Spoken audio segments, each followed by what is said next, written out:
hell is this? Wah papi poo, wah papi.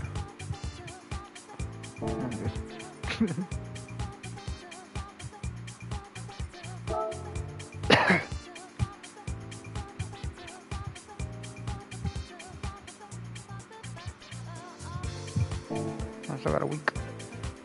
About.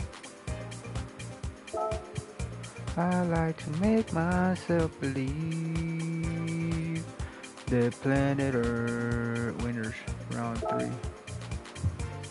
Slowly. Wait, watch from here? Oh, live in 12 days. God damn it. Well, we got new whatchamacallits.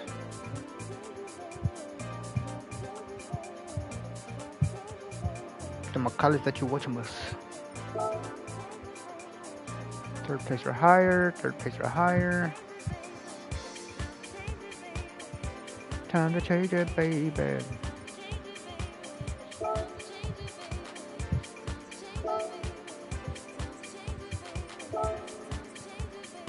Bullshit. Bullshit, I say.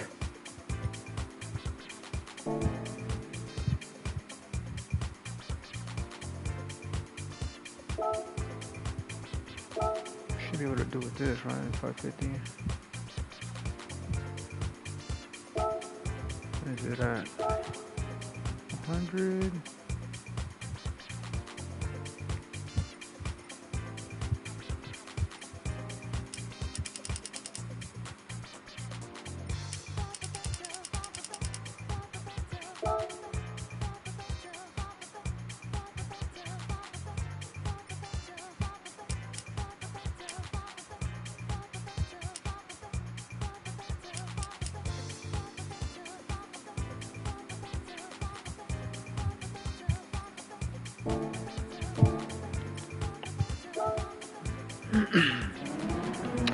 Let's check this out.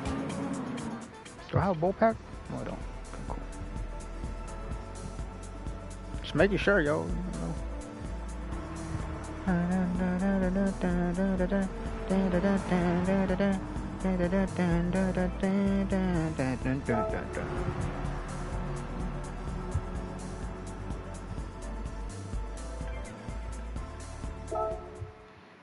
Alright, let's try this motherfucker out.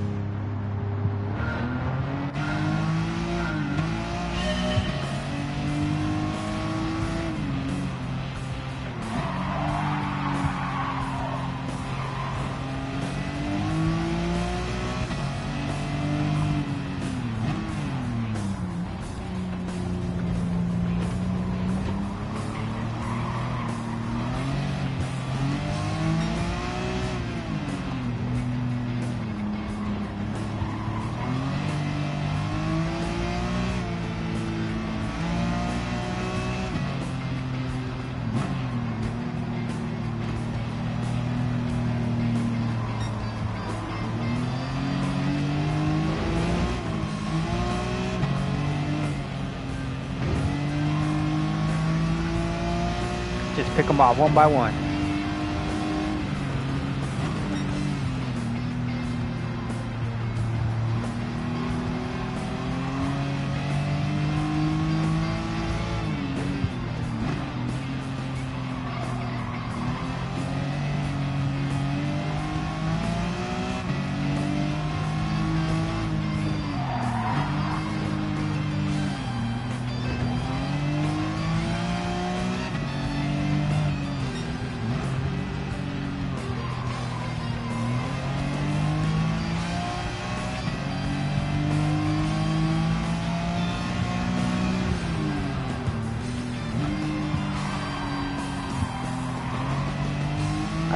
That looked a little jerky.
Oh, it feels a lot better now.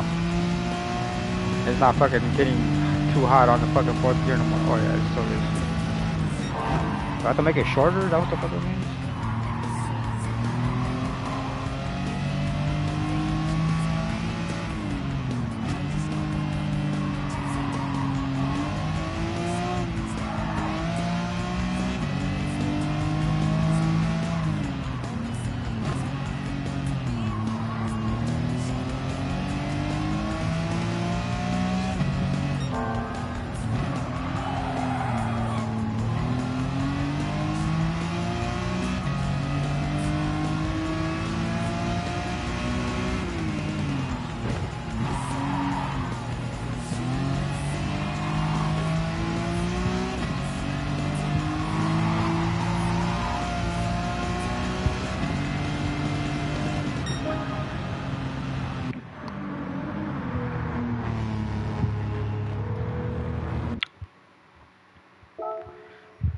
Beaver pulled it.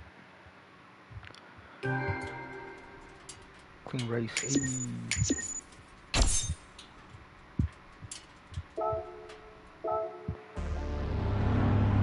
Next.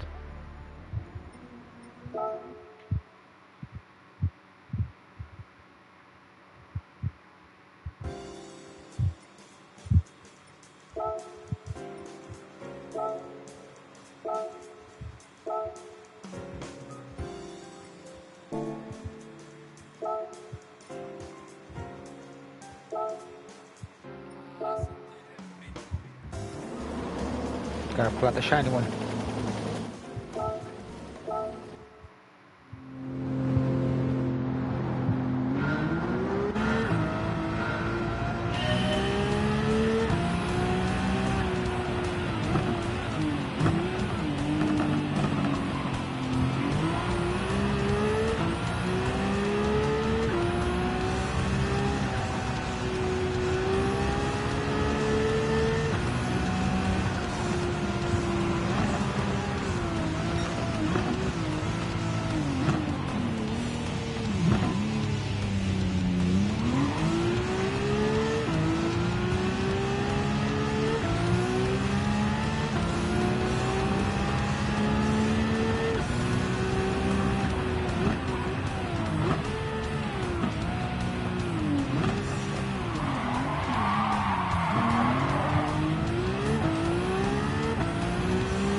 Shit was too easy.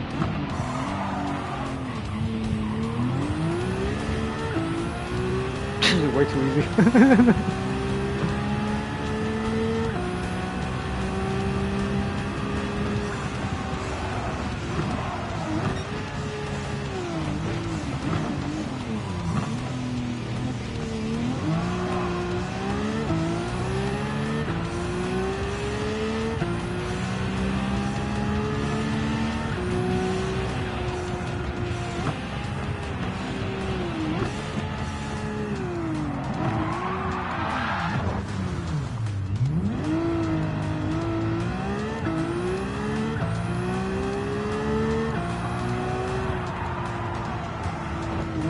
I always miscalculate the turn when I'm at speed.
I don't know why I held on to the fucking brake so long there.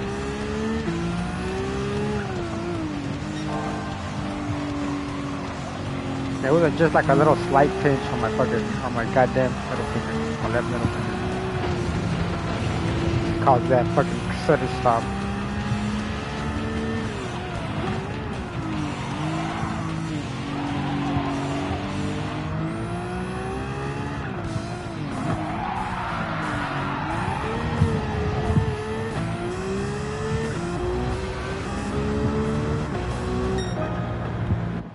That's the beast.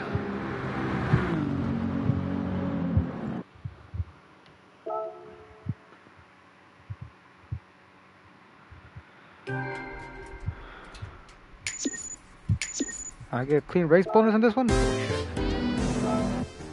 That went out.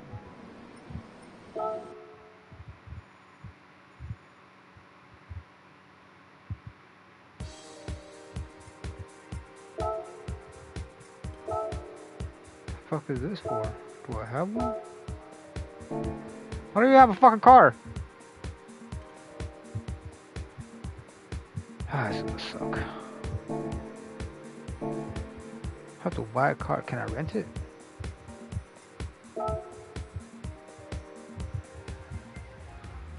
I have to buy a fucking old ass Porsche. Ooh, little Honda.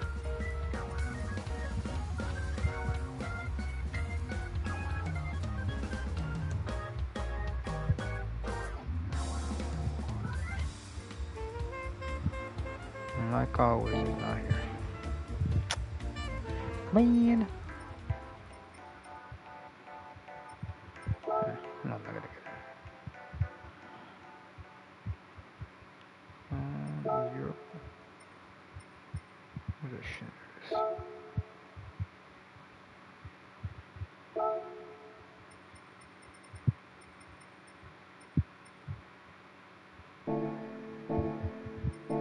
God damn it. This is gonna be a Legends car.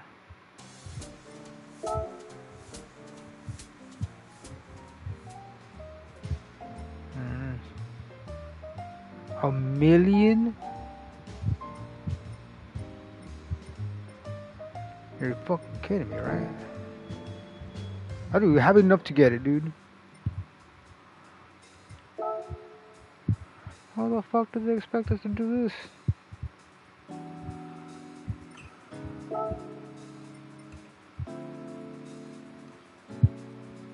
That's an online event too. Can't even fucking play it. Can I rent a car?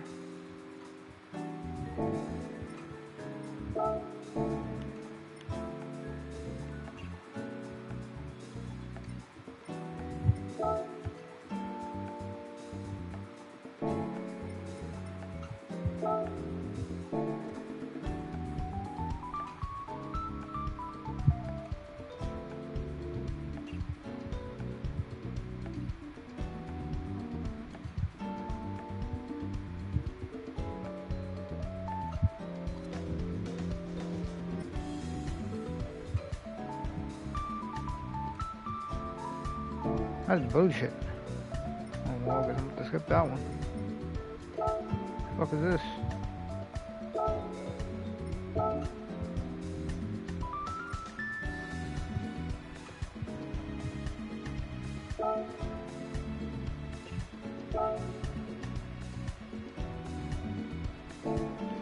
Alright, that's X. Don't fit me, buddy.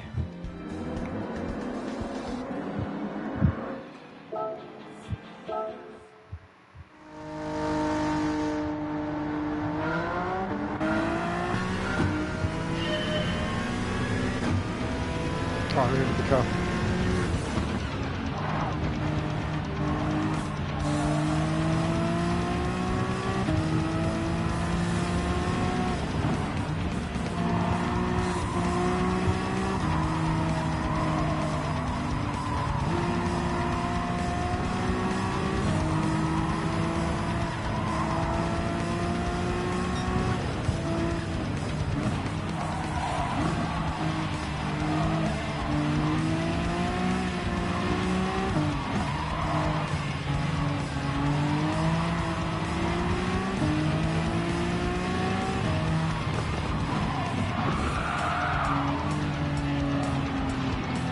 Fuck. 10 laps.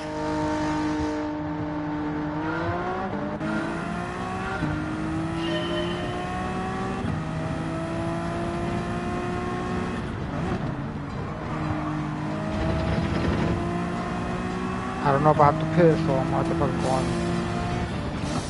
a little bit of a lean mix.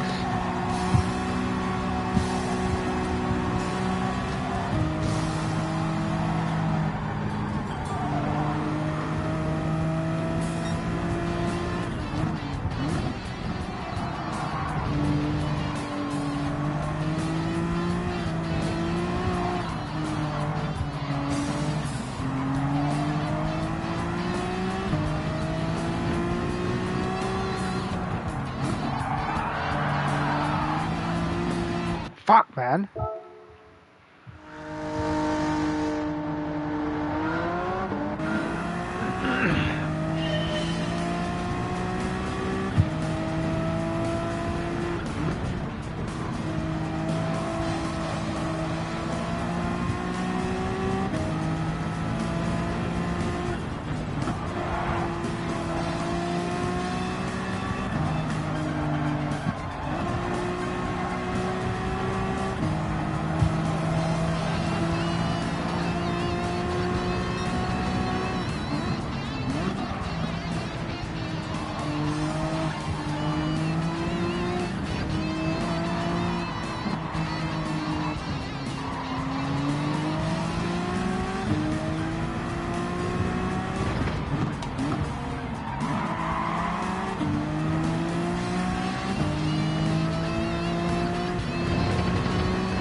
It's hard. Got 10 laps though.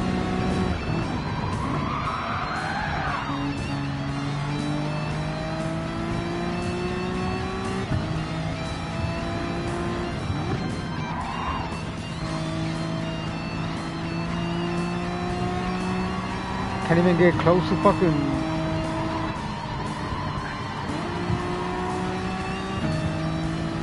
Fucking 11th place, dude.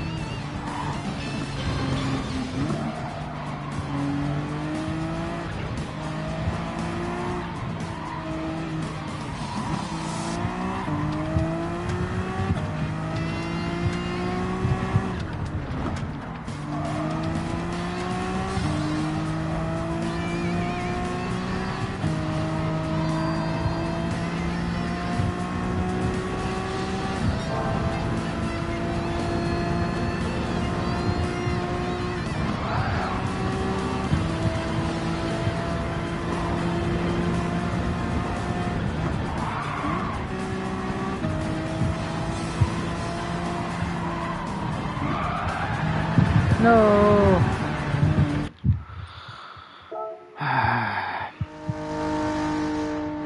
Can't get psyched out, dude. I gotta fucking do my turn good.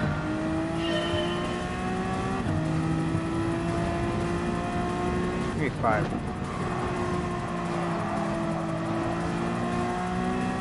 Just have a little bit of fucking power, dude.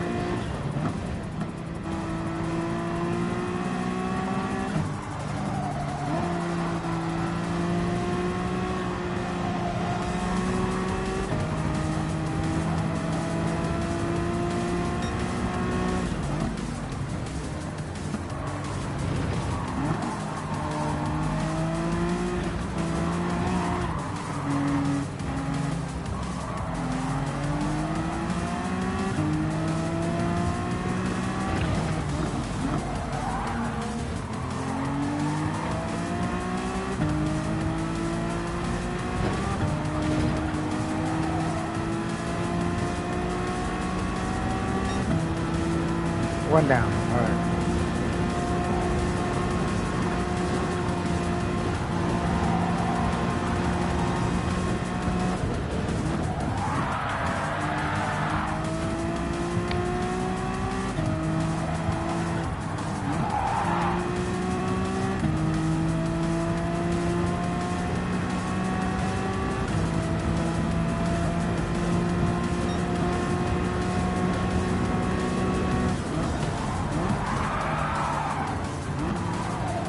How the fuck did it not grip? You gotta be shitting me, dude.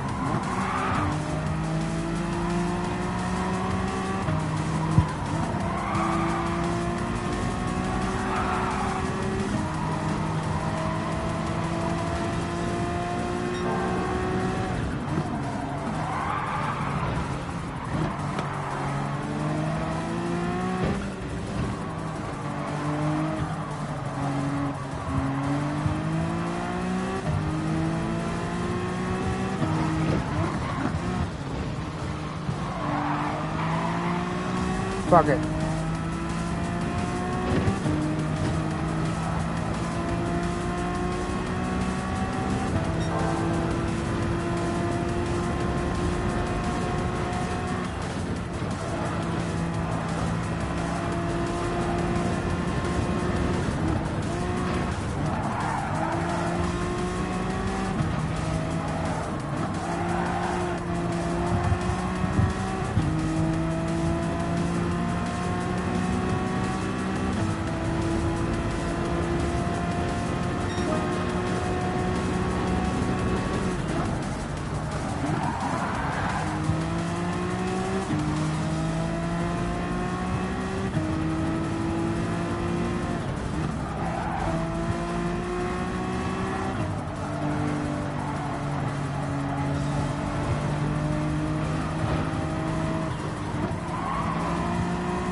Oh, I still got another lap on me. Let's go.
no lap.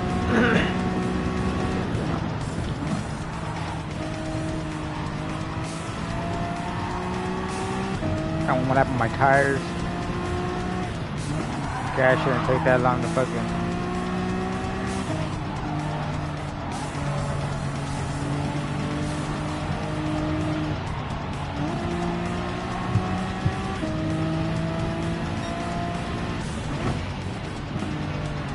Keep besting my own time, dude.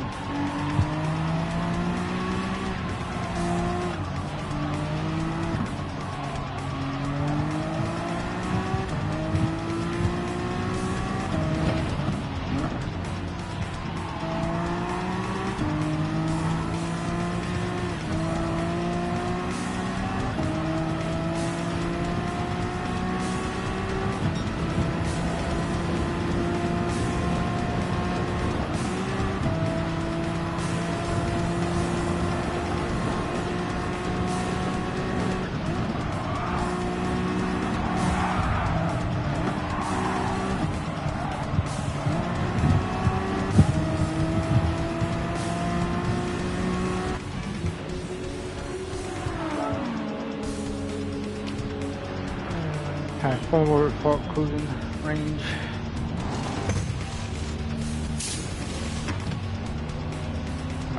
My gas, baby. Go.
We're already on the last lap or you know. Oh no, okay. Yeah.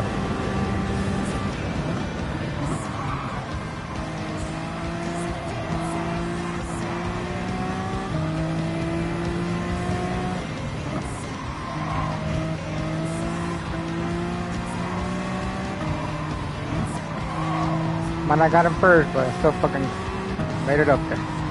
Third place.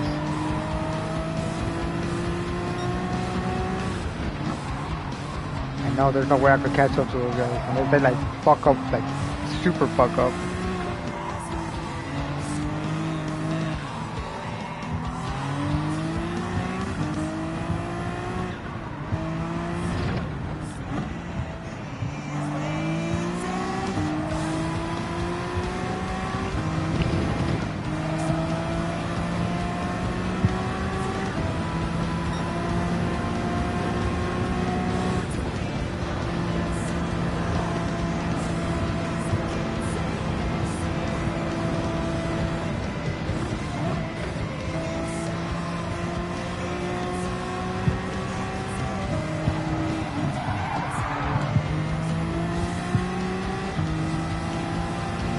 Third place, fuck it, I'll take it.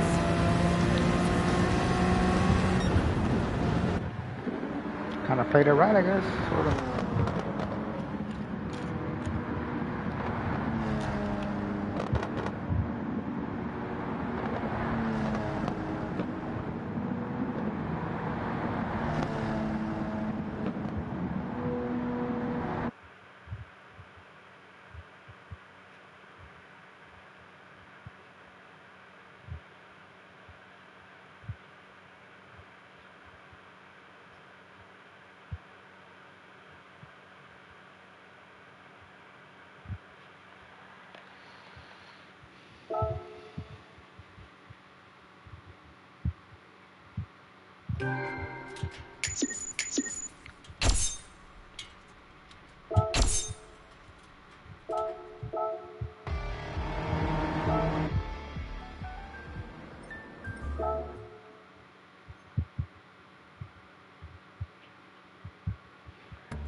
Here we go.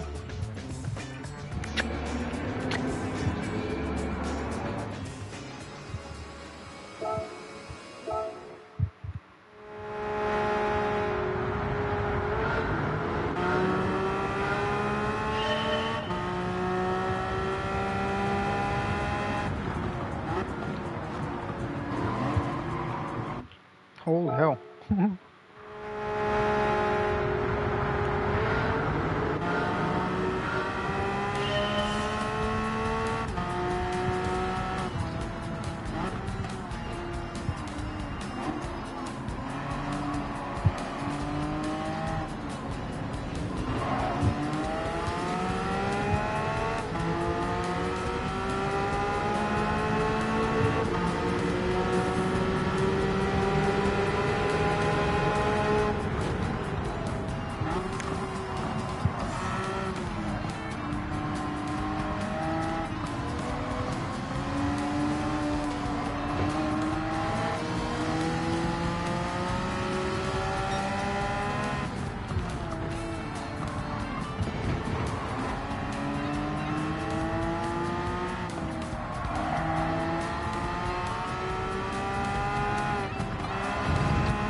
Yellow flag.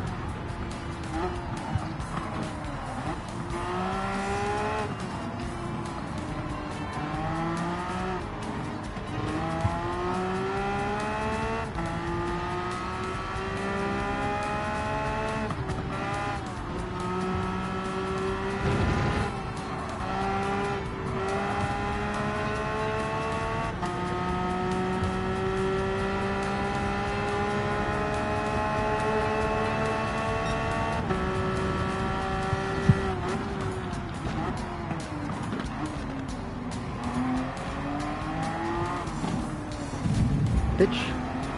Oh well.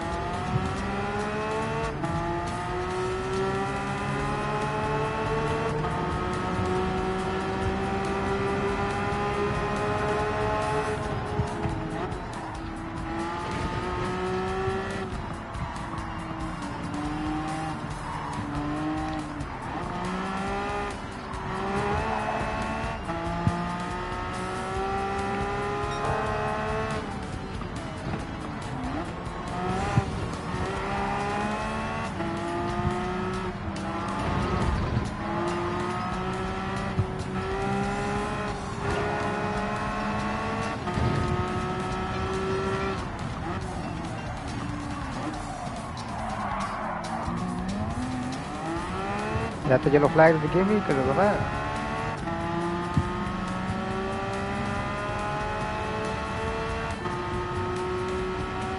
I got a yellow flag this time.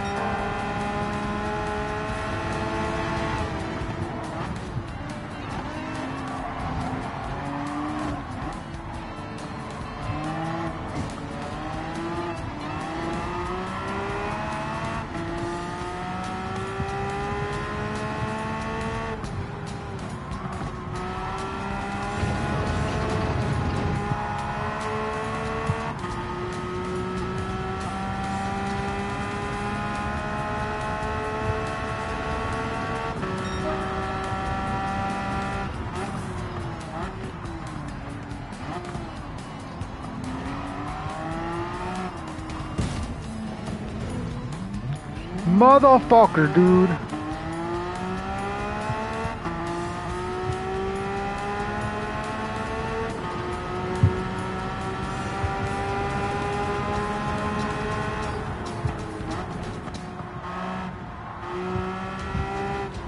Can't turn? Guess what? I can't, bitch.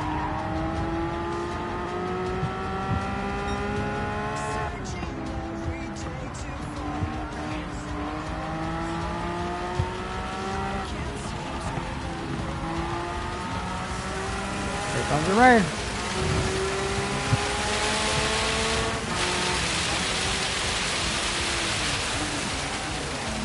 Oh no.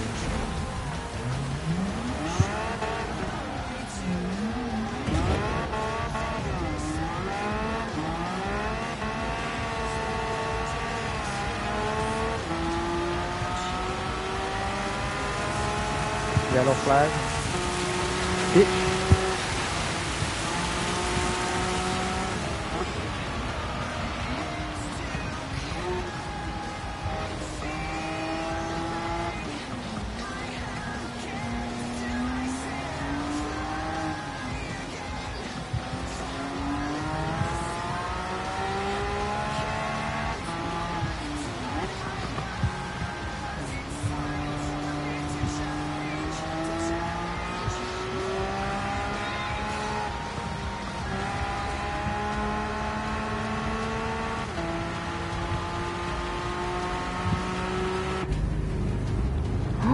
I don't have wet. Oh, this is gonna be a fucking.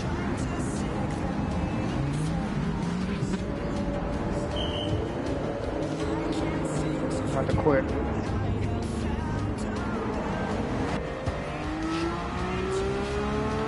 There's no way I'm gonna fucking win. Not with this fucking. Not with the rain.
I try to play it smart, cause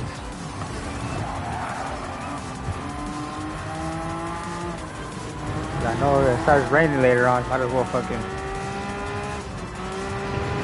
play the weather.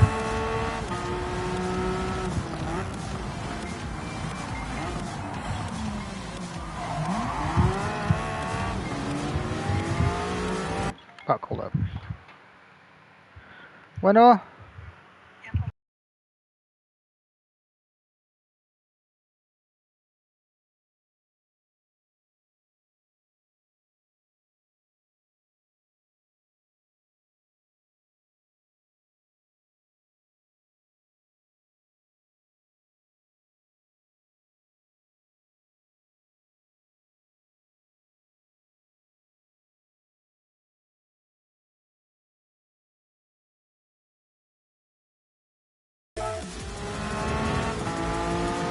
Sorry, I had a phone call. Oh, that little bit of fucking let up that I let on the gas fucked me over.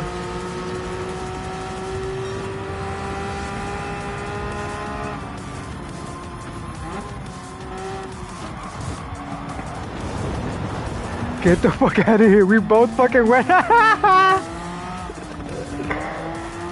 shit was funny.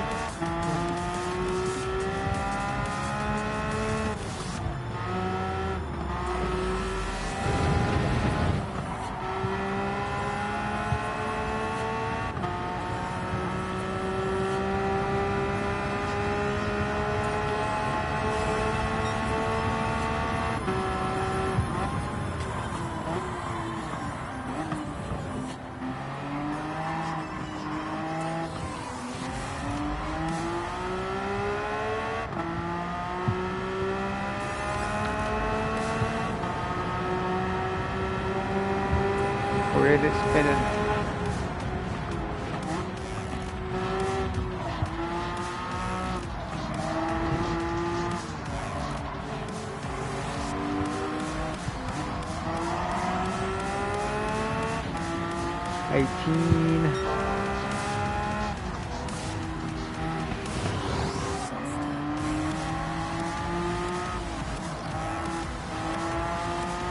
When did it start raining? Third or fucking second fucking lap?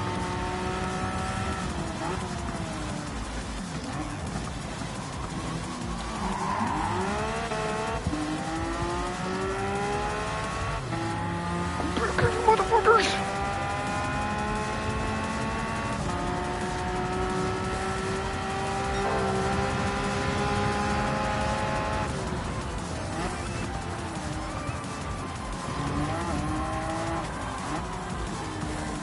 Apparently a bunch of people lose traction on that turn.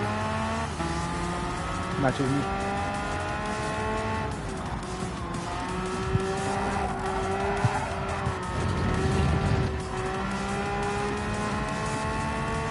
Oh, here comes the fucking water. Let's see the clouds.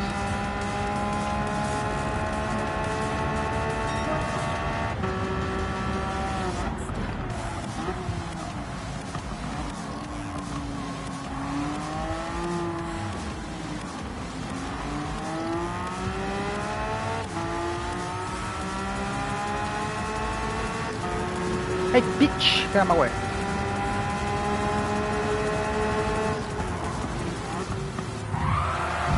This motherfucker just hit me.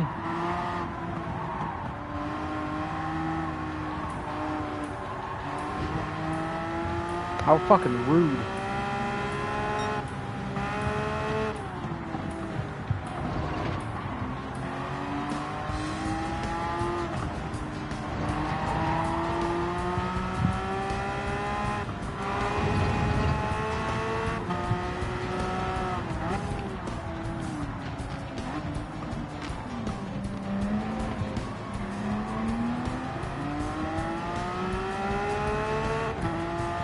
Shit, who's fucking scared the fuck out of me? Here comes the rain.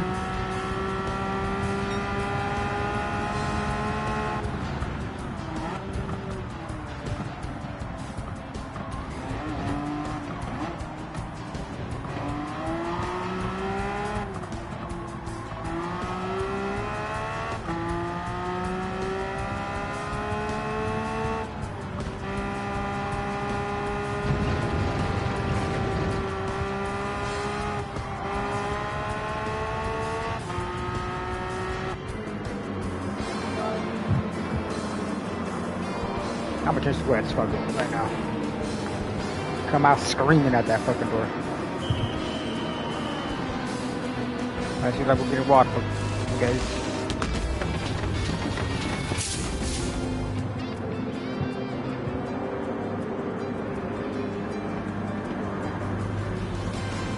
Maybe I hit it a little too early.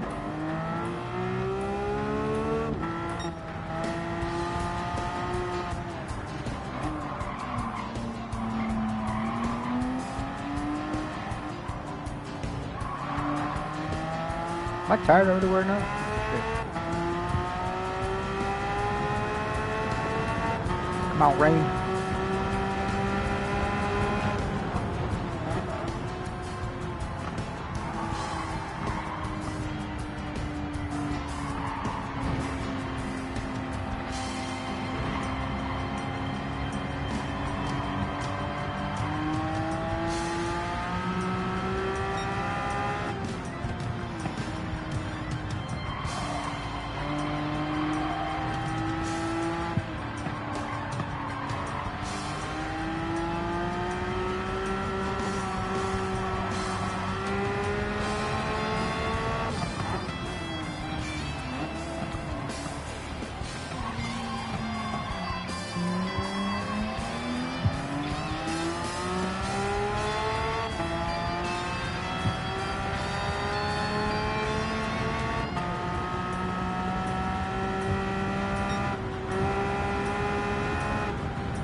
Why the fuck you giving me a fucking yellow flag, bitch? There's nobody by me.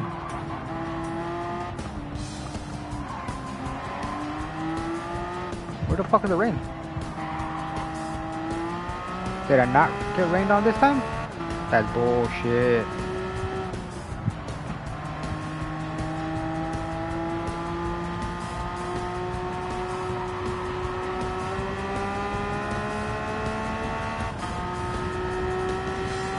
Nah, that ain't even fair.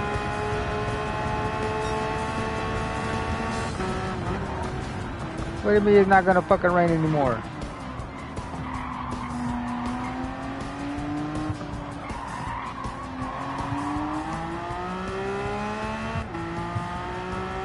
Really? Dude, if I'm gonna retry this. If this shit rains on the fucking second thing, I'm gonna be fucking pissed.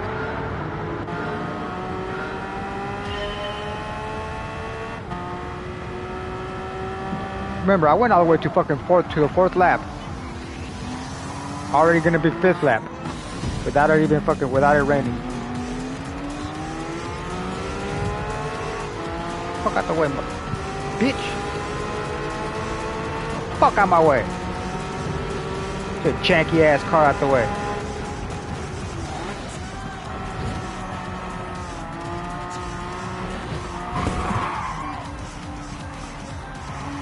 That wasn't me. Can't prove it was me.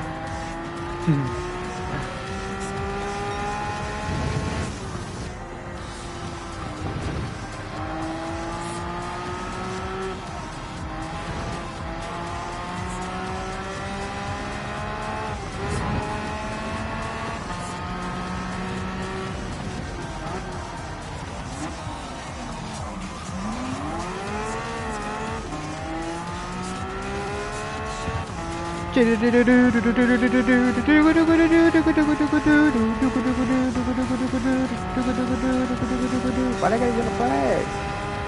Too fucking sick or what? No passing.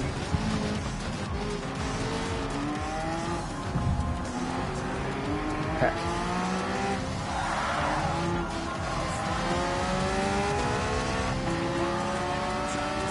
Bitch.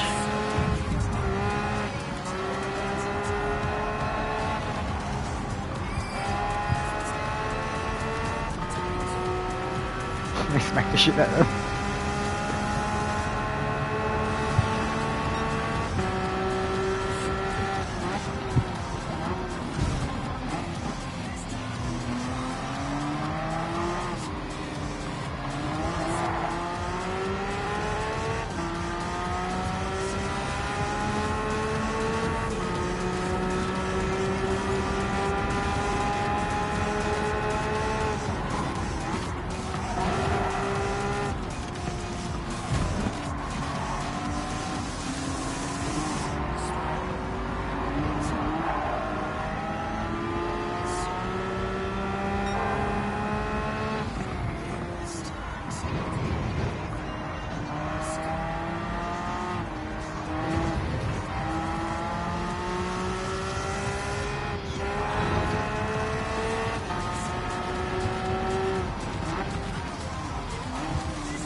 Hold up.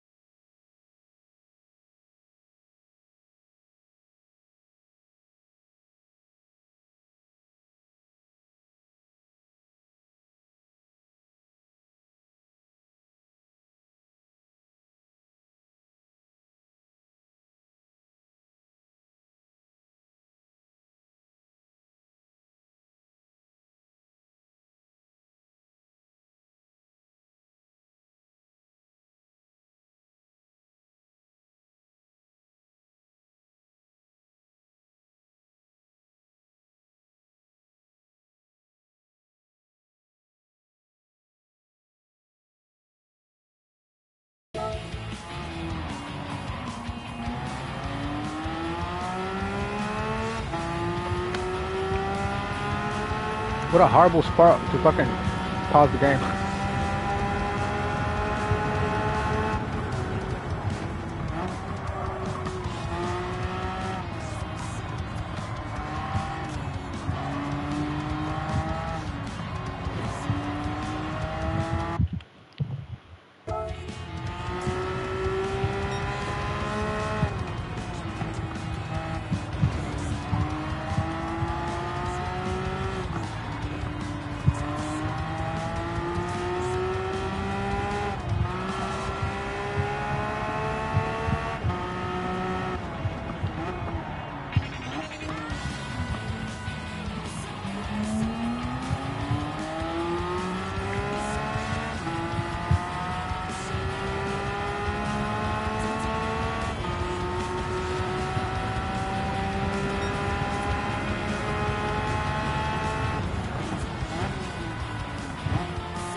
Hold up.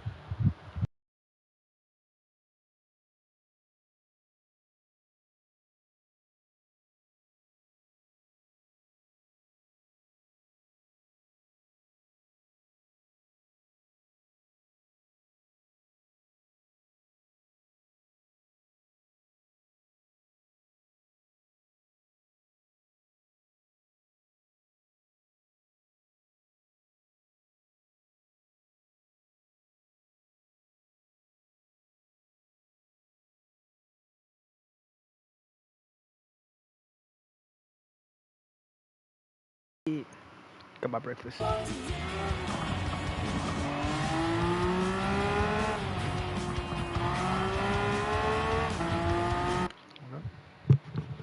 fix my goddamn.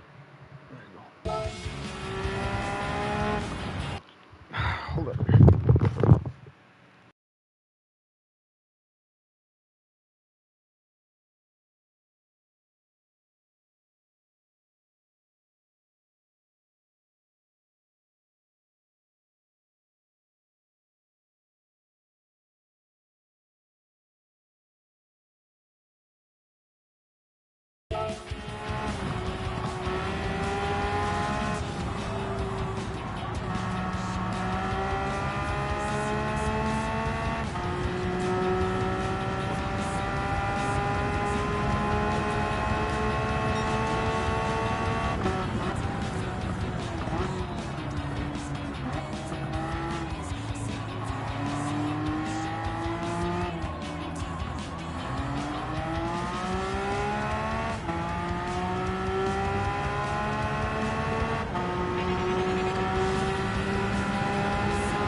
Shit.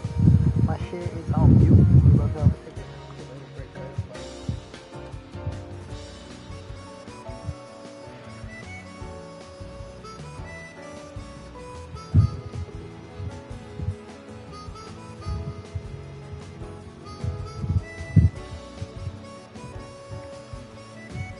You guys be able to watch it too?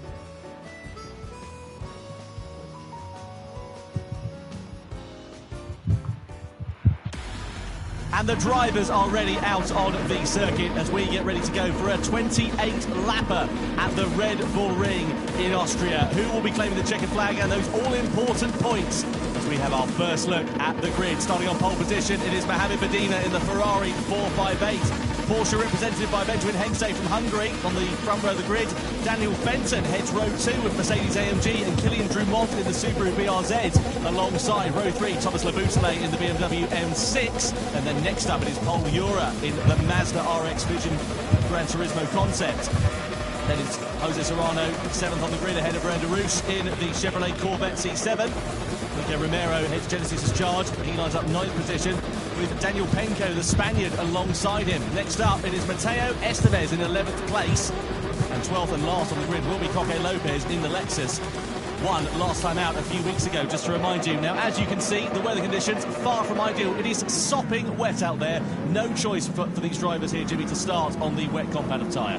No, you have to do that, otherwise you just be completely gripless for the first couple of laps or so. But Medina out front in that Ferrari, feeling fast, obviously, as he said a bit earlier on. So if you're him, really, ideally, you want to just eyes forward and try and build as big a gap as you can whilst the car is feeling good. Of course, tyre wear on as well here. So easy to burn these wet tyres if it gets into difficult conditions. But I think it's going to be a fun race, this one, Tom. Yeah, we'll see what happens, because of course it can dry out. There is that possibility with the dynamic weather. Will someone go on to the intermediate tyres? Will they make a gamble and go straight onto the dry compact tyres? We'll wait and see what is going to happen over the course of this 28-lap race. But round 2 of the 2024 Gran Turismo World Series is about to begin. We're ready to go racing here in Prague as Mohamed Badima and Ferrari will lead the field across the line. And we are underway then here at the Red Bull Ring, as we head up towards the first corner. Badima, Hengse, then Fenton, Drumont, Laboutelet. Don't expect any rash moves in towards turn 1, out of turn 1, into turn 2, and then the heavy braking zone of turn 3 is where we should see drivers getting themselves in position for the first overtakes. You saw Fenton there running a little bit wide on the exit of turn 1. That's left him under attack already from Kylian Drumont in the Subaru as we head up the rise in towards turn 3. Badima's got the lead. Second place there for Hengse, looks pretty sure, but what about what's happening further behind? Drumont right on the back of Fenton. Don't think he was able to launch a move, but you got Laboutelet and Jura in position there side by side. 5th place for Laboutelet as he drags alongside and then past the Mazda and up through into 5th place. Iran Darush in the background in the Chevrolet going around the outside perhaps of Paul Jura, and Mazda who's looking to the inside of Laboutelet. Cars getting very close contact there between Hengse and Badima at the head of the field. Estevez there having an awful time, I think, spinning down at the T4 there at the back of the pack. So bad to worse for him. But meanwhile, the mid-pack is everyone for themselves. Contact again, I think, this time between Darush and Drumont. These guys are fighting for their lives whilst racing each other out there. Horrible conditions to drive in these, but this really shows the talent of these drivers and it shows the strengths and weaknesses of the cars too, as Drumont just struggles to get the throttle there out in the Subaru. Fenton hangs on in 3rd for now. Look at this, you can throw a blanket over these drivers, they're so close to one another. From 3rd place back, Badima, meanwhile, pulled out a 1.3 second advantage over Hengse on this first lap. Then the cork in the bottle is Daniel Fenton at the moment, the Mercedes driver who we ride on board with, and we're not even at the end of the first lap. Out of the final corner we go then. Is anybody going to think about a lunge in towards turn 1? You'll be brave if you think about doing that, because it could leave you under threat in towards turn 3. Drumont, though, decides that discretion is the better part of valour. Looks for a half move up the inside, but eventually ducks back into the wheel tracks of the Mercedes. He's trying to line it up on the exit of turn 1 and into that braking zone of turn 3. Yeah, that AMG is just a roadblock right now. No one can find a way around on board now with Paul Jura in that Mazda. Of course, highlighted by that rotary engine. Look in the mirror there in the bottom right-hand corner. You can just about see that BMW being pushing along. Paul Jura, Laboutelet on the outside. They all try and break off line.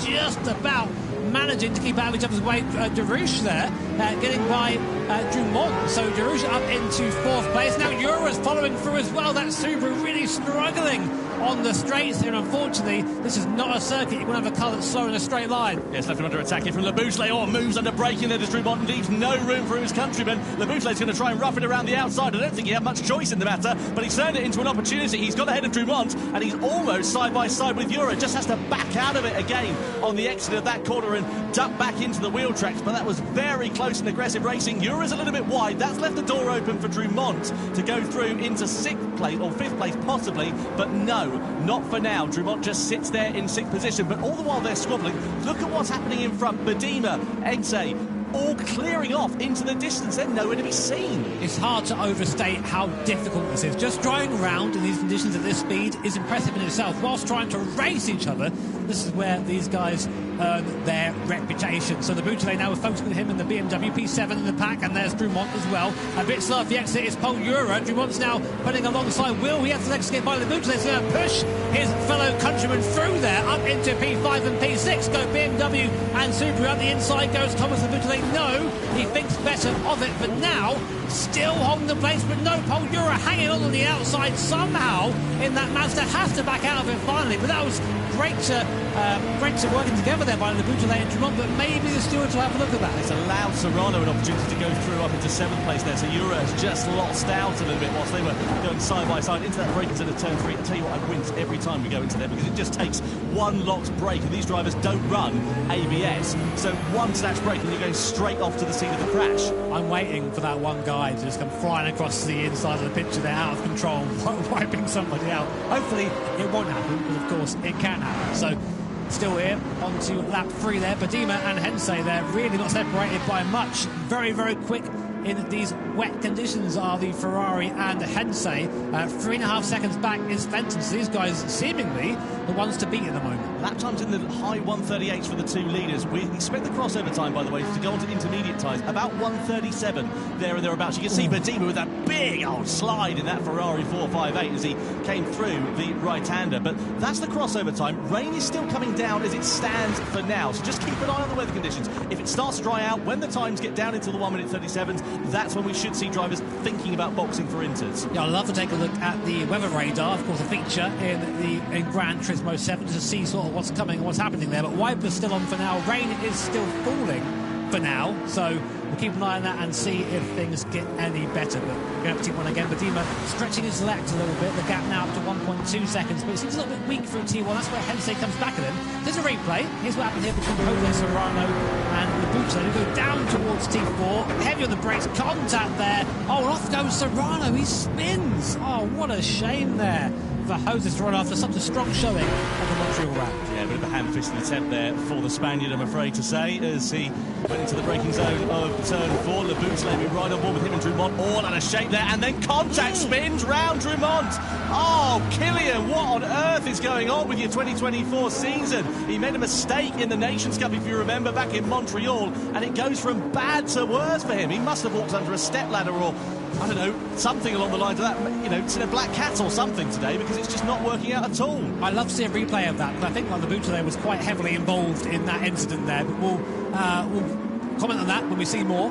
For now, there you go, the stewards having a look at that. We have live stewards here at the event, straight into the action, straight into the investigation, and we'll get back to you as soon as we know more. But that does put, as you say, Kylian Drummond at the back of the pack, and Coque Lopez will be happy with that because he's gained enough place out of it, but not moving forward.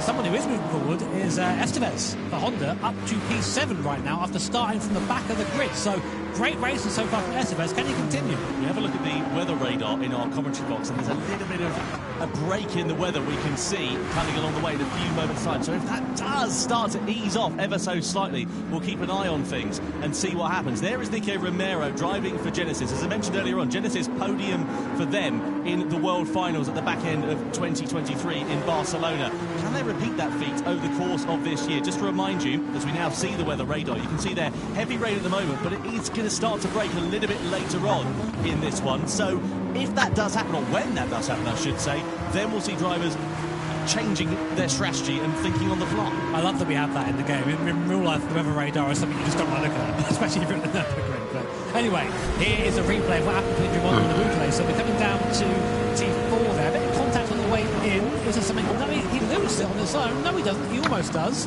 Yeah, and the contact there with the Bouteille just spins him around. But you can see all the way in, really struggling with the rear of that Subaru, sorry. So I think that maybe that car just not quite the right car to be in these conditions. But still do want to come back from this Drummond, but back of the field for now. Unfortunate there for Killian as he sits down at the back of the field in 12th position for now. There is Hensei. Tell you what, he's keeping Badima honest, actually, isn't he, over the course of this first few laps in both of their first races in the Gran Turismo World Series. They're driving like they've been here for a fair amount of time. You can see 2 seconds there and thereabouts over some parts of this lap that they put into Daniel Fenton, who sits in 3rd place. You can see Labuschagne getting a 3-second penalty for that collision with Kylian Drumont. Well, we wondered if the stewards might have a look at it, and they have. And they've decided to hit Labuschagne with a 3-second penalty, which is going to drop him down to about 10th place there and thereabouts once he served it. I mean, yeah, it was fair. He spun Drumont, ended his race pretty much. So, yeah, penalty there, I think, is fair in that situation. So, meanwhile, in the mid-back, Paul Euro will be the first person to gain from Labuschagne penalty. You can see that 3 seconds above the top of his car there. As he comes to the penalty zone, he will be forced to brake for 3 seconds. So you lose a lot more than that in reality. And then, of course, the time getting back up to speed again is massive, especially given around here a lot of high-speed acceleration zones. But on board with Paul Euro, looking a little bit flustered, I think, at the moment. Not looking like he's very comfy. That Mazda proving difficult in these conditions so far. Almost collects the back of Labuschagne there and picks up his own penalty. But we've seen a lot of drivers doing that, just sort of being off the corner, trying to avoid too much rotation, trying to get it all in one hit and accelerate in one straight line instead of accelerating with a bit of lock on, because that's an easy way of just getting traction that way. Just brought Estevez a little bit closer in that Honda there as well. That Honda's not been particularly fast actually so far this week, especially in these wet conditions. You can see Estevez struggling with the traction as he comes out of turn 4. Estevez's lap time, so if you look at it, he's matching the leader pretty much at the moment, so he's really quick as Estevez. So keep an eye on him. Well, we did say he'll come back through the field, didn't we?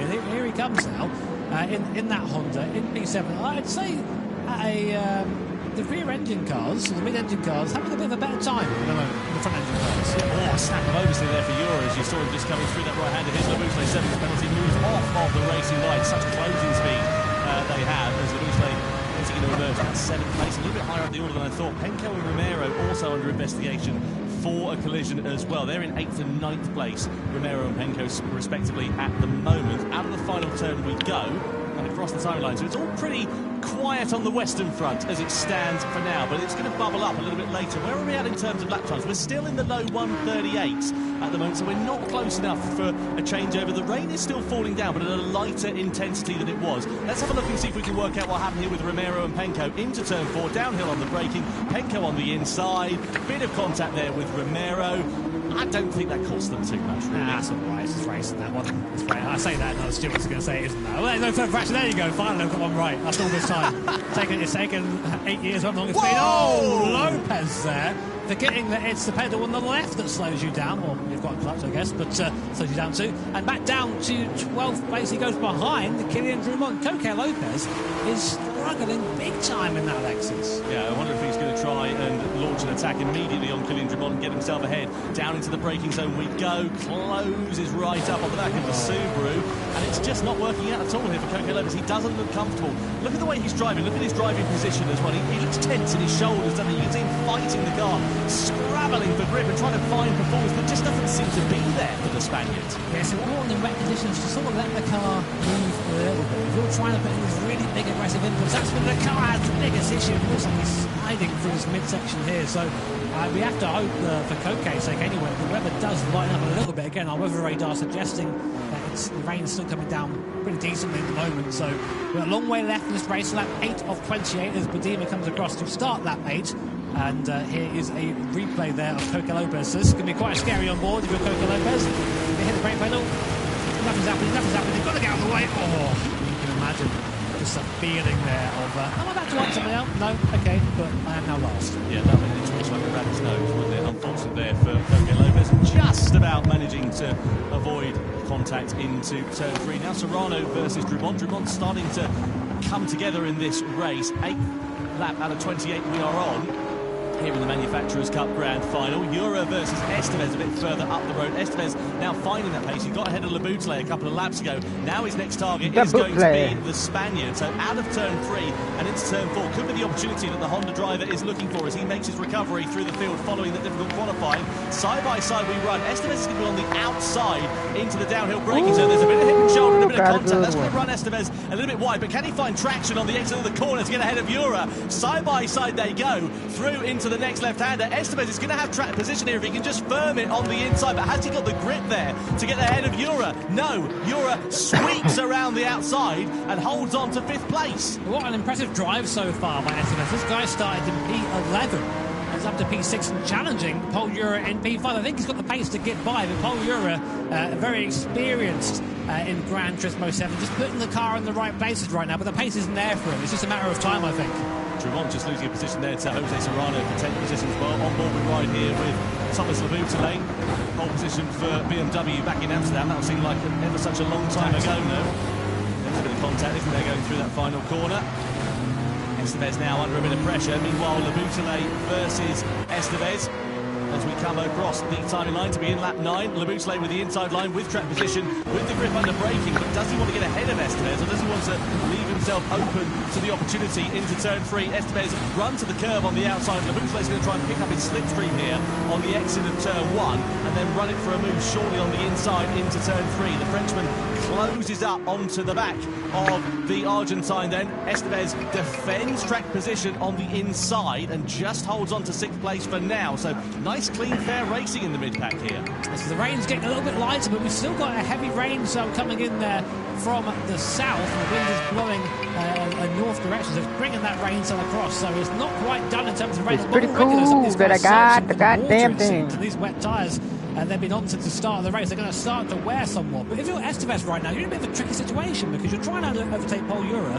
Whenever you do that, you put yourself back into the clutches of the car behind Laboutelet. And we've seen him, he's elbows out all the way as Laboutelet in this race. So definitely one to watch out for. But Estevez needs to try and focus and try and put a car between him and that BMW behind. You've got to be careful as well. You don't want to squabble too much because look who's going to clear off into the distance. Paul Ura doesn't need a second invitation to build a bit more of a gap over those two drivers, and Estevez there wide on the exit. That could leave him under threat from Laboutelet. Maybe not into these last couple of corners, but perhaps across the timeline and into turn 1 again. I was going to say, speaking of clearing off into the distance, the leader's now 5 seconds ahead of the rest as Laboutelet dives up the inside of the last corner. Not usually a place to see an overtake there. Up into 6th place goes Laboutelet. So that was a nice move there, but these guys have been sort of bashing and crashing into each other a little bit, so we'll see if the stewards have got anything to say about any of the racing. To me, it's all fair racing right now. Great move by Laboutelet, but now the question is, can you make up the time to Paul Ura in front? The gap now about 1.8 seconds, just about out of the slipstream range. It's going to be all power from that BMW, which we know has got plenty of as it bears down on the Mazda in front. But yeah, Medima and Hensei, first and second, 6.5 seconds ahead of Benton for Mercedes in third. So it's good for Ferrari and Porsche right now. Well, hugely impressive as well for Hensei to just stick it onto the coattails of Medina, not launching any moves, not getting himself into any trouble, just keeping himself there ready to try and pounce. Let's have a look here. Estevez, he just ran a little bit deep, didn't he? And then Laboutelet said, thanks very much. There's a tiny bit of contact out of that penultimate corner, into the final turn. Laboutelet up the inside and through into 6th position. Didn't need a second invitation there. His next target will be trying to close up onto the back of Paul Ura for 5th position. Meanwhile, back at the front, you've got Medina and Hensei still close to one another. This has been the story of the race. It is a little bit closer than it was last time around. So I wonder if Hensei wants to just try and lead the race at this point, maybe. Might be a mistake from Medina as well. Of course, that gap is now down to only a tenth of a second. And that turn, Hensei makes the mistake, gets onto the silly part of the circuit, recovers him well. But that would have been a nerve-wracking moment there for Benjamin Hensei and Team Porsche. The gap back up now to 6/10 of a second, much to the delight, I'm sure, of Mohamed Medina in front in that Ferrari. But we're seeing the pace. We're seeing the pace come through now for Hensei and Team Porsche. That's going to be a wake-up call, I think, for Mohamed in front. Okay, cool, right. This guy is quick behind me now. I need to focus. I can't be making silly mistakes and letting that gap come down again. I'll tell you what, I can't remember the last time we saw a driver, though, come into the Gran Turismo World Series and just perform as well as Mohamed Medina has done, and also from Benjamin Hensei as well, actually, for that matter. These two have just been parachuted into this season, and it's like they've been here for years. Yeah, they've done amazing so far. But the race is far from over. And to prove that, here are people squabbling for position in the midfield. Romero and Benko. Benko looking up the inside of that Genesis. Not going to get a good run off the corner there. Here comes Kylian Drumont in the Subaru trying to recover after a spin earlier on. But again, just hasn't quite got the legs enough. But any corner exit, any acceleration zone, just goes backwards. It must be so frustrating. But that is the Manufacturers' Cup. Not all cars have the same strengths in the same places. There's Drumont, big dive up the inside. Henko Penko there also having contact with Romero in the Genesis, and there's still contact, nearly spinning out. Penko is Drummond. They all seem to somehow get out of the corner, but that was a bit of a mess down there. That's the thing is, when these cars are driving on the limit, as they are in these conditions, you could push them around with your little finger, basically. They are just on the ragged edge of adhesion. You can see Penko is now lost out here to Jose Serrano, who's having something of an anonymous race, it must be said, in that Toyota. Let's have a look at the lap times. Where are we at in terms of that, the weather? It's still in the sort of mid-138s. Nothing really to write home about. Certainly not change over to intermediates time for the drivers, despite the fact the rain has definitely decreased in intensity. So we'll keep an eye on that over the next few laps or so and see how this circuit develops, whether the pace does start to pick up. There'll be a couple of drivers out there really, I think, hoping for that penalty, and the Boutelet giving another 1 second penalty. Do you reckon that was for that little bump into the last corner? Because that would have unsettled Estevez, and basically you refer to it as a bump and run, which if you're driving a stock car is great. Here, not so much. So that maybe for that, we'll come back to you when we can confirm that entirely. But another penalty for the Boutelet. He's costing himself here a good result. Yeah, he's been in the water a little bit over the course of this race, hasn't he? Let's be fair. We're still not quite at the halfway stage of this first race. There's plenty of action left to come. You can see Nico Romero there just up ahead of Kylian Drummond. 8th, 9th, 10th then for Romero, Drummond and Serrano as it stands for now. Boutelet there with that 1 second penalty. That's going to drop him close to the likes of Estevez and Ramirez. They may fall into the distance of that, because it's not only the 1 second that you lose in the penalty, it's also the fact that you've got to get yourself back up to the same racing speed as the rest of the drivers. You can see he's right on the back though of Paul Ura as we head through this middle sector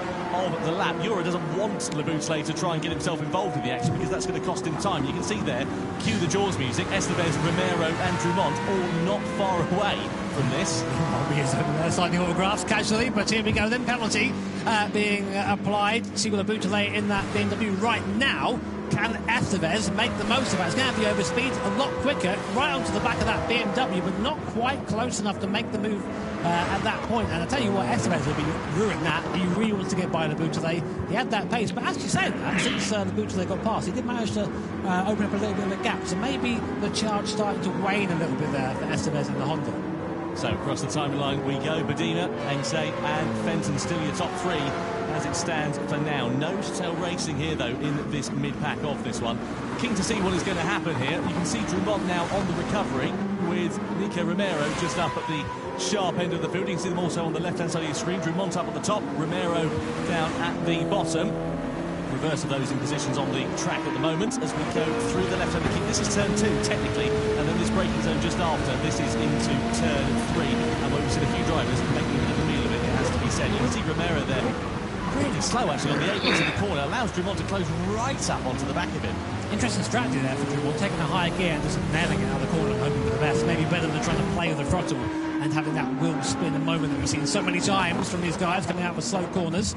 As we come through again now down to T4, and still rain coming down for these guys at the moment, so still having to deal with this, still having to deal with the conditions there, as Badima has actually just about spread the gap a little bit to Hengse up in the lead. You can see there are live audience there enjoying the racing as of now. Manufacturers Cup now, Nations Cup a little bit later on today, so lots of racing for you Gran Turismo fans at home watching.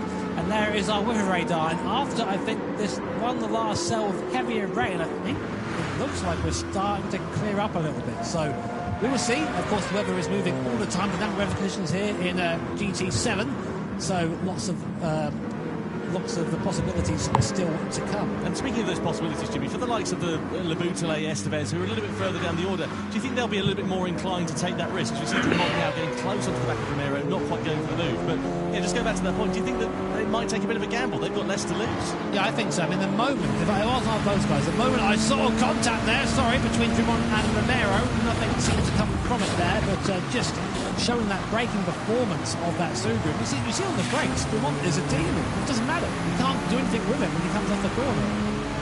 But to finish my thought there, yeah, if you're one of these guys who may be trying to think, can I improve my race? The moment I saw my lap time coming down, I would come into straight away. Maybe even one lap before. Just try and call it before everyone else does. To Jenson Button. Do you remember what he did in Australia 2010? He came off the intermediate tyres straight onto the slicks, went off on the next corner, and then managed to get enough heat to get those tyres working. That's a problem for later for these drivers to worry about. We are now at the halfway stage, though, of this race. Into turn 4 we go. Romero still in front of Drummond, and Serrano there in the back with a little bit of a slip and slide as well. We've been singing the praises of Estevez in this race, but also Ryan DeRouche up 4 places from his starting position. The second best of the front engine runners to Fenton, who is, I think, just sort of found his pace now, found his groove, and is actually starting to go back towards Hensey in front ever so slowly. It actually looks like the charge of Ben Hensey in the Porsche is starting to slow down a bit as Dumont goes up the inside of Romero and the S's there. They're now side by side coming up to this last couple of corners here. Dumont on the inside, Romero on the outside, but Romero able to drive straight back past him again. That must be so frustrating if you're Kylian Dumont. But what a shame there for Dumont. He's doing nothing wrong at this moment. Look at the exit he's got out of the corner, pulls alongside Romero and easily gets ahead, but is that going to leave him vulnerable into the next heavy braking zone of turn 3? Side by side they go down the start finish straight. Romero's going to go for the long sweeping line on the corner of turn 1 and try to use the traction on the exit. Gets a bit of a slip and a slide on Dumont, push to the sausage curb on the outside, and again side by side they go. Romero on the inside, Dumont's on the outside, and Romero in the Genesis with greater straight line speed just powers past the Subaru. Nothing Dumont is able to do. Into the braking zone of turn 3, closes it up once again, gets very deep on the brakes, tries to switch back on the inside, gets himself ahead. That might leave an opportunity here for Serrano to come into play as well. That's what he needs. He needs that. He needs someone else in between him and Romero. Serrano dives up the inside in that Toyota, but Dumont, even still, that amazing exit, is still struggling to try and make the gap. Heavy on the brakes. Now this is where Dumont's got to make the difference. He's got to be quick in this middle sector. If he can get free, I think we're going to see him pull up to the back of Laboutelet. He just needs to be on his own, and he's made it. Look at the difference in speed there as Serrano gathers it up from a slide mid-corner. 100 mile an hour plus slide. These things are scary, I can tell you that for sure. But going for his middle sector, Dumont just disappearing now from Samar Romero as he is finally unleashed. Romero was so wide out of turn 4, he was almost off into the car park at that point. He managed to get it back online and gather it all up, but it really could have cost him quite dearly indeed. He's now going to redo all of the hard work that he was trying to do on Serrano a few corners ago. In towards the penultimate turn we go. Lap time's now starting to creep into the 137s for the first time as well. Hensey and Fenton in the high 137s. The low 137s are where we're expecting that intermediate tyre crossover point to begin. So across the timing line we go.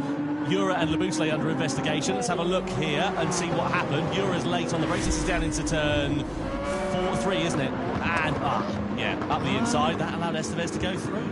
I mean, he was there for a long time.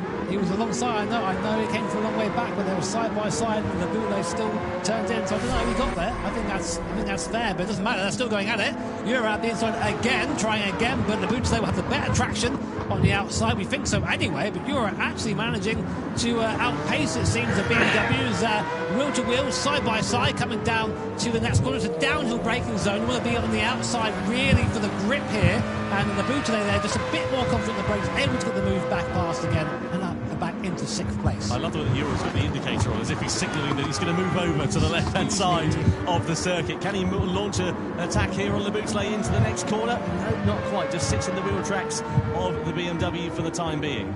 I think we're getting... Is that a dry line? It's drier than it was. It's drier than it was, wasn't it? Look at them. They're using the outer parts of the circuit to try and cool those tyres down. They don't want to be on the normal racing line because there's no standing water on that part of the track. It can't cool the tyres down enough. Yeah, it seems that they're really struggling right now. I think if I saw Hensey, I mean, the times are 37.8, 37.4 from Hensey. If I was someone on the track right now and I was struggling, that's my right. Okay, I'm coming in. I'm putting those inters on, and I'm gonna chance it because the weather radar that we have, you guys can't see it right now. We have it here in our booth, and we can see that there's a bit more rain coming, but it's really starting to dry out enough that these cars are now starting to move that water off the circuit and create a drying line. So really, as we come into lap 17 of this 28-lap race, it's all going to unfold and start again. Who's going to make that first gamble? Who's going to go to that intermediate compound tyre first? And who's going to reap the benefits of that? So, who is going to roll the dice then? Let's see what happens. Surely at the end of this lap, some of the drivers are a bit lower down. They've got to come in, they've got to take a gamble because it's their opportunity to try and use that pace advantage that they may have from switching onto the intermediate tyres. I don't think anyone's going to be quite as bold as to go onto the dry tyres, but if you look at the weather radar though here, Jimmy, there's not much rain on the horizon, not much on the forecast. Do you just chance it, stay out on the wet tyres for a little bit longer, then go onto the dry tyres at the first available opportunity and try and miss a pit stop? Because what you're going to lose, 10, 12, 14 seconds maybe before the pit stop. Yeah, I think so, but I mean, you have to, surely. I mean, the difference in tyre and speed between the two tyres is pretty significant, so you really have to think about that. And yeah, again, looking at the timings, I mean, the worst person to be right now is Mohamed Badima, because you're out front, you're the one basically giving the info to everybody else. This is where it gets really difficult. But if I was Coque Lopez, I'd be like, you know what? I'm coming in right now. Why the hell not? I'm 26 seconds off the lead. Make a gamble. Yeah, well, he's got nothing to lose, hasn't he, Coque Lopez? And I tell you what, the gap for the race leader's come down a little bit. Yeah, let's see who has come into the pit lane at the end of this lap. We look at Labuse Europe here. Matteo Estevez in the Honda has come in for another set of tyres. Now, which way is he going to blink? Is he going to go on to intermediate tyres? Surely that's going to be where the sensible money is for the Honda driver. Or does he just gamble and go straight for the dry tyres? I don't think he'll be able to get the heat into them. Let's see which way the Argentine goes. Yep, it is onto the intermediate tyres then. So, nicely done for Matteo Estevez in the Honda. Exits out of pit lane, and he is the first driver in the now drying conditions with 9.5 laps remaining to change over onto the intermediate tyres. So now everyone is going to be watching Matteo Estevez and what his pace is like. You can see it a little bit, of course, that time, and like when you're driving around here in these live events. So if Estevez now is starting to set purple lap times, purple sector times, you're thinking, right, okay, now is the time to come in. Now is the time to switch to that compound of tyre. Someone else who might consider that are these guys, Drummond and Serrano, a bit further down the field than they would usually like to be, but we know these cars are strong in the dry conditions, and the track is starting to go that way. More importantly, Badima, Hensei, who are coming round to the last sector now, will they see the Estevez is coming? Will they go for that gamble and go into that intermediate compound of tyres? The times now, we're starting to almost see 36s from the front, and we think the crossover is about a mid-37, so maybe it's time. Who knows? Let's see. They're coming around the last corner now. Badima comes in. 0.3 of a second separate those driving, but he does come in then off of the wet tyres. He's going to surely go on to the intermediates. That releases Hensei into the lead. So Badima is the first driver to blink. He was the first driver to get there, of course, and he'll be feeling those conditions out. You can see the rain is still coming down, albeit in a lighter intensity. Surely it's going to be the intermediate tyre, and it is for Mohamed Badima then. So the Ferrari onto the intermediate tyres. He's the second driver to blink and go on to that quicker compound at this stage in the race. Down to fan himself. He's feeling the pressure. He is. I mean, you say first driver to blink, the first driver at the head of the pack to go to those intermediates. He comes out right behind Ryan Derouche. So this is going to be interesting for him. Will he have the pace to be able to drive by Derouche, or will he be held up here? So you want to try and put yourself into a gap when you make a strategy call like this, but right now he's behind Derouche. So coming out of this T3 here, this is the traction zone. Let's see the difference between the Ferrari and that Corvette, that Chevy Corvette in front. Looks like Badima's much faster on exit there, gaining a tenth of a second just on the exit. I think this is the right call. And you see Estevez and Penko coming in now also for that intermediate compound tyre. I think we'll see them all come in now, Tom. Yeah, this is the time when mistakes can be made. They're cold tyres with him. He's going to spend a few corners getting them up to temperature, but he's doing a really good job. You can see a bit of an eyebrow twitch there as we look at him in the bottom left-hand corner of your screen. Red Derouche in front, and surely Derouche is going to come into the pit lane at the end of this lap. Surely the rest of the field have to. They can't sit out there on these wet tyres, and they've got to change over to the inters. Is anybody going to take a gamble, though? Stay on the wets, maybe go for the dries a little bit later on when the track gets even faster. It's a gamble. It could pay off. It could, because you're then saving an entire pit stop. Pit stop's worth a lot of time around here, so we'll see. Watching Badima now, not quite making the inroads on Derouche as you think he would right now. So the tyre, wet tyre, is still okay for now, but now here it is in these sort of low speed corners, these medium speed corners. You can see Mohamed there thinking, oh mate, have I made the right choice? Look at the fastest sector times though coming in on the timing screen, Jimmy. You look at the likes of Matteo Estevez. He was fastest overall in that first sector by a second sector rather, by a second over the comparative wet runners in front of him. So he's now starting to get heat into the tyres, starting to find the pace, and surely it's going to be a matter of when and not if Badima finds his way through on the wet shod Derouche. I mean, you can see the circuit now visibly starting to have drier patches and wetter patches. Obviously Derouche taking the wet part and Badima trying to stay on the drier part and really using that intermediate compound tyre. Now of course the downside to that is you're going to just absolutely lunch that intermediate tyre on the drier compound circuit, but that's what it's there for. It's there to be that crossover period, and again on the traction zone gained nearly half a second on Derouche in front. And now will Derouche fight this or not?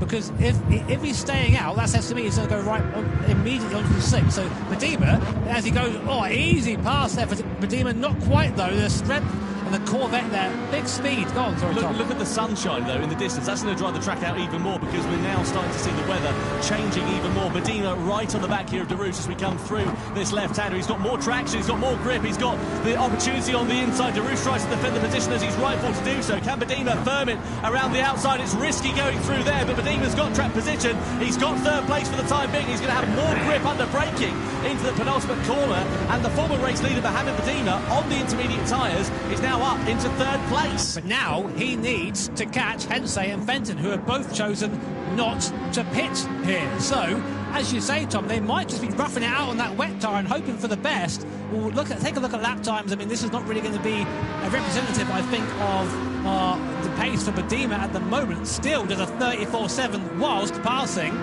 Sorry, Tom. Yeah, you can say Ura and Romero also into the pit lane there. Where are they going to go, though? That's the question. Are they going to go wets onto inters? They are. I wondered if someone might just take a bit of a gamble and just go onto the dry tyres, but they're playing it safe at this stage. He does. Romero goes soft. This could be a massive decision here. Nico Romero for Team Genesis decides to play a hand. He's going for those soft tyres. So let's see how he does. We'll watch his sector times eagerly and see how he gets on. But here he is out the pit lane now. Can he get up to speed, or is he going to be just a mess? So he's going to be going straight over to that drying line. We'll see how he does, because the guys who've taken the intermediate tyres already will have to stop again and go to those softs. This could be everything for Romero and Genesis. This is bold from Romero and for Genesis, but they've got nothing to lose. They weren't really featuring in the podium battle, and this could be an absolute masterstroke if the rain isn't going to come down. You can see the sunshine now bathing this circuit, and the dry line getting even more prominent. And of course, the likes of Badima, he might have to firm it out on the intermediate tyres and move over to the wet parts of the track, so it could go from being an advantage for a few laps into a disadvantage, depending on what Romero does. But I tell you what, he is a brave man to go out there, take a gamble quite like this. We've got to keep a very close eye on the lap times. You can see, though, now a very prominent difference between the wets and the intermediates. Fenton and Badima, 7/10 of a second quicker for the Ferrari compared to the Mercedes in second and third. I don't think it's enough, though, Tom. I don't think it's enough at this stage. Romero, so his second 22. Sector is comparable to those on the wet tyres. A little bit faster, actually. The intermediate tyre, definitely the fastest tyre right now, but will it be Darush as well, opting to come in for that soft? The Bootleg into Rhino and Coca Lopez then. Are they all going to go for that soft compounder tyre? Did Mohamed Badima blink a little bit too early? Well, we'll see what happens if Darush crawls his way out of the pit lane. He's going to have to be very careful off the racing line to not spin up those slick tyres and try and get some heat into them. Moves over to the drying line. That's going to leave him under attack here from Ura. So Darush now behind the intermediate Sean Esteves. Now this will be a real test, because Darush has had good pace. He's on the soft tyre. The two drivers sandwiching him at the moment, both on the intermediates. You'll expect Ura to be quicker. Look how much more grip he's got under braking, especially into turn 3. And out of this corner as Darush tries to get those softs up to operating temperature. Ura here is on the inside. Darush, I'm sure, is going to be a little bit defenceless at this stage, but he's not taking it lying down into the braking zone of turn 4. Has Ura got more grip under braking? He certainly has. He dives to the inside in the Mazda. Darush has got no answer for him at the moment, but there's still a few laps left. There's still 5.5 laps for this to come the way of Darush and Leboutelet and the likes of Romero, Serrano and Lopez, all of whom have gone onto the dry tyres. Isn't this crazy? We have every compounder tyre currently in the car. Hensey finally opting to pit in. He'll go surely to the soft tyre. There's no other option at this point for him. The track is still dry, nothing on the weather radar coming in. Fenton opting to stay out again. This is going to promote Badima back up into soft there for Hensey. So this is going to be a crazy finish. We're going to have to check the gaps once we get then go through the sectors. But right now, Badima 1.7 off the lead. Hensey back out on that soft compounder tyre. Where does he come out? Kylian Drummond, who's not pitted, is still in P4 at the moment, just behind this battle. And the gap is about 10 seconds between Fenton, the leading car, and Hensey, who's just come out of the pit on the softs. So 5 laps left of this race. This is going to be the longest 5 laps of Badima's life. He has got to drive so carefully to keep those intermediate tyres in the right operating window, depending on if those soft tyres that a lot of other drivers are on, the likes of Hensey, etc., are going to be able to try and close up. So I've checked the timings. Romero is the fastest man on circuit right now on those soft tyres. The soft tyre is the tyre to be on. Look at Darush on the inside of Ura then. Soft tyre there for Darush. He's got some heat into it after just 1 lap. He now deposes the Mazda down into 7th place. And his next target is going to be Matteo Esteves. He's going to drive by him like he's standing still. But importantly, is there enough time? Is there enough time left? There's about 6 laps left here. You need at least a second lap plus the overtake for Hensey. He's the one we're watching right now in P3 to try and catch Fenton and Badima. So right now, Esteves, Darush and Ura all of them, Darush on the soft tyre, Estevez and Ura on the intermediate tyre. For this middle sector, you can see Darush just hasn't quite got the speed. Ura can go around the outside, but as soon as he hooks into that dry tarmac, that Chevrolet just absolutely takes off. Fenton coming in too late for Fenton. He's really going to lose out here, I think. Yeah, I think you could be right. Could possibly cost him a podium here as we look at this battle. 3 drivers all squabbling for position on 3 different compounds of tyre as well. Darush then on the softs, Ura and Estevez on the intermediate tyres. Through the final corner we go. Darush with more traction, more speed underneath him. He's going to out-drag Ura for the time being as we come down this start-finish straight, though. Ura moves onto the wet part of the circuit to try and cool those intermediate tyres down. Estevez also following suit as well. Keep an eye out for Laboutelet, who's on the soft tyres in the BMW. He could be a real cork in the bottle at the moment, and he could power past the likes of Estevez and Ura. So, at the front, we've got a 9.5-second gap here. Badima, he can't pin again. He can't afford to. He's not got the time in his pocket on those intermediate tyres. He's got to run this to the end of the race as we go side by side here between Estevez and Laboutelet for 7th place, and Laboutelet on the soft tyres. More grip under braking, and 7th place is his for the taking into turn 3. 33.7, last lap for Badima, our leader. Laboutelet on the soft tyres in P7 does a 31.4. That's 2 seconds a lap faster. There is enough time for Hensei to catch Badima here with 4.5 laps left of this race. M-Prime, the grand final, on board with Laboutelet on that soft tyre, trying to find his way around Paul Ura. Should be easily said and done. It goes round the outside, up he goes. Hensei's just gone 7/10 of a second faster in the middle sector than Badima on this 1 lap alone. That is an absolute meteoric amount of time for Hensei. Jimmy's rubbing his hands together with glee because this is setting up an absolute treat into the final stage of this one, but nose-tail action for 4th place. Could possibly be the final place on the podium, because look at Drummond, he's on the wet tyres. They are not the compound to be on at the moment, and he is going to be a sitting duck compared to the soft-shod Fenton, Laboutelet and Darush behind him. And Drummond is surely going to be losing out in a space of a few hundred metres as we head in towards the braking zone of turn 1. This is amazing racing. 3rd, 4th and 5th all vying for position. Going into T1 onto lap 25. Fenton up the inside, maybe if Drummond. No, he's there. The only guy out there right now on the wet tyre, trying to make it work, trying something different, but he's not got the traction. Here comes the Laboutelet, here comes Fenton, they're side by side. Coming up now towards T2 and T3, the Laboutelet almost pushing Drummond. We see the latter, Darush, a 5th place. Look at the speed of the Corvair. To the inside goes Darush. Oh, it's contact, Fenton's gone. Fenton's gone, he's straight off onto the outside of the track. Drummond with nothing going as well, no grip for him on the wet-shod Subaru, and unfortunately for Daniel Fenton, he's put in a brilliant race in his debut event, and it all comes to nothing, sadly, for him. Meanwhile, at the sharp end, the gap up to nearly 10 seconds as we see Ura versus Drummond side by side. This will be easy for Ura because he'll have more grip under braking on the intermediate tyres, but Hensei made a mistake on that last lap. He was quickest overall in the 2nd sector, but the 3rd sector, he must have made an error because he was about a second slower than Badima last time around, and that could be the catalyst which may cost him a chance of victory. But did you see Ryan Darush there, Tom? He went from, I think, 6th or 7th to 3rd in one corner. Amazing run there. However, the stewards not so happy about that. I wouldn't be either if I was Fenton. Here's a replay. Look at Darush. He's in 6th place right now. Super close. Makes the most. Goes around the outside of the boot. Goes from the inside of Fenton. Breaks into the contact. Hits through this. Oh, this is all messy. I think, you know what I think happened? I think that there was a bit of contact. I think Fenton braked on the wet part, on the slicks. Looks like it. Well, you can argue that Darush hit the back of Drummond. Maybe that upset the balance of Hensei's car. Either way, well, the stewards have got more angles. Let's have another look at it later on and see if we can pick the bones out of it. Meanwhile, Darush versus Laboutelet then, 2 soft compound of tyres. This is the final battle for the final podium place, and of course all important World Series points over the course of this season as well. So this doesn't just mean a matter of pride, it means a matter of their championship position. Meanwhile, at the sharp end, I think Badima is going to have enough left in his pocket as it stands for now. 8 seconds the gap he has got over Hensei. If Hensei hadn't made that mistake a couple of laps ago, he could be in with a bit more of a shout, but at the time being, I don't know. We'll see, Tom. Fastest lap so far from Pecco Lopez is a 30.5. Fastest lap from Badima is a 33.5. That's 3 seconds of that faster. There is still time for Hensei to get there. Laboutelet inside Darush makes the mistake, gets onto the wet part of the circuit. The slicks cannot deal with the water, and he slides out there. And Laboutelet, after hitting pretty much everyone in this race so far, up to P3. Will he stay there? Stewards' inquiry ongoing at the moment. But Hensei, that is the battle we need to keep an eye on. It's 6.6 seconds, the last lap there. There is Badima. Right now, you can't see Hensei. So right now, it's in good, okay. For this run by laps, he's got 2 laps at the line left here. putting over onto that wet part of the circuit to try and cool down his engine. Look at the time, Tom, 34.2. He's losing time. Those tyres are starting to fall apart.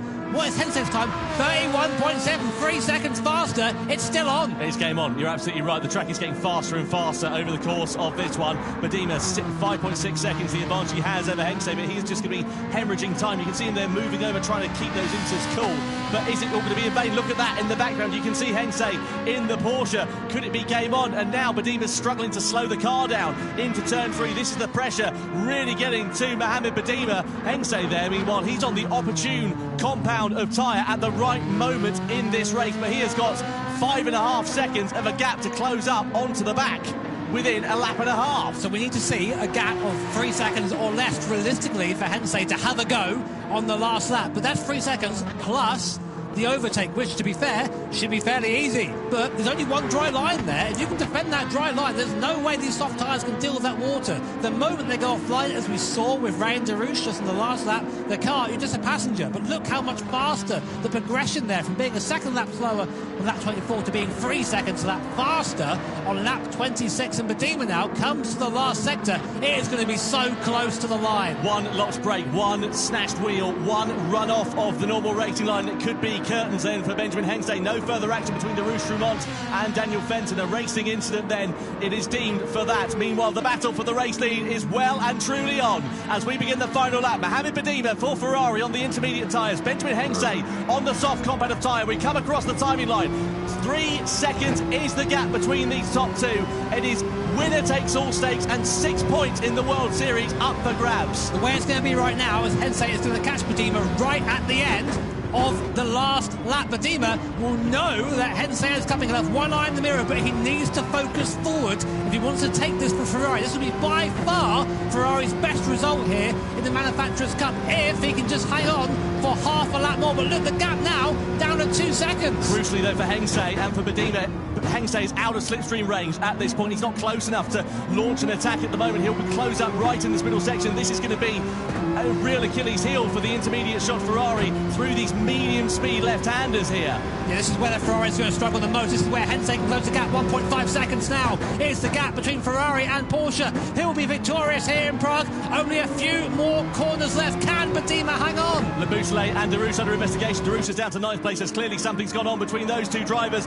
Badima driving. He's got a few corners remaining, but the gap is now under a second, and Hensei there can sniff the opportunity of victory. It's within his grasp. Badima moves over off the racing line. There's 2 corners now remaining. It's Ferrari versus Porsche. It's Badima versus Hensei. It's winner takes all stakes. Badima goes to defend the final corner. Hensei goes for the move on the outside. It's a drag to the line in the Manufacturers' Cup. Is it Badima and Ferrari? Is it Hensei and Porsche? Badima has done it! Fantastic! Mohamed Badima wins for Ferrari in Prague in the Manufacturers' Cup Grand Final from Benjamin Hensei and Thomas Lebouchelet. I tell you what, a longer final lap any other circuit and Badima would have lost the racing lead.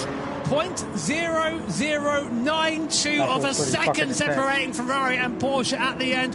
What a drive from Mohamed Badima. What a debut there, taking Ferrari to the top step of the podium for the first time ever in the Manufacturers' Cup. But what a drive also from Benjamin Hensei. Again, first time here at a World Series event, performing at that level, almost taking the win for Porsche. But more importantly, the fuck is that for the Fez doing? Place for Team Porsche, looking good for those guys in the standings. We'll get those to you very shortly, but can't take anything away from Mohamed Badima. Imagine that feeling, knowing you're on the wrong tyre, seeing that Porsche coming up behind quickly, and you can see the audience there. They enjoyed that almost. That shit was fucking intense.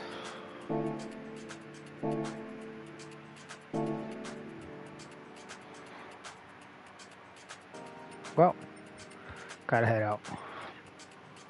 Ugh. At least it's not hot. That's a good thing. Yeah. See you guys later.